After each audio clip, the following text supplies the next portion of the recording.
একটু গ্রিন রুমের কথা বলি।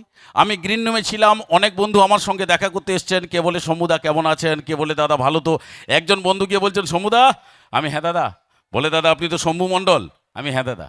বলে দাদা আপনার বাবার নাম কি? আমি দাদা কেন? বলে দাদা বলুন না। আমি বললাম দাদা আমার বাবার নাম শ্রীযুত অনন্ত কুমার মণ্ডল। বলে থ্যাংক ইউ দাদা। আপনার মায়ের নাম কি?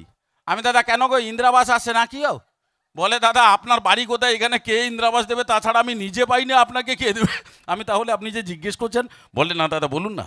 আমি বললাম দাদা আমার মায়ের নাম শ্রীমতী গান্ধারী মণ্ডল। বলে থ্যাংক ইউ দাদা, আমি যেটা মনে মনে ভেবেছিলাম এটাই ঠিক। আমি দাদা দাঁড়াও, মনে মনে ভাবা মানে? বলে দাদা এরকম আপনি টেনশন নিচ্ছেন কেন? আমি ভেবেছিলাম আপনি শম্ভু মণ্ডল, আপনার বাবা অনন্ত মণ্ডল, আপনার মাতা গান্ধারী মণ্ডল, তার মানে আপনার মাসি রানু মণ্ডল। আমি দাদা ওটা একটা ব্যবহার। আমি মণ্ডল ফ্যামিলি হলাম বলে আমার মাসি রানু মণ্ডল, আর কিছুদিন বাদে হয়তো বলবেন যে আমার মেসোর নাম ভানু মণ্ডল।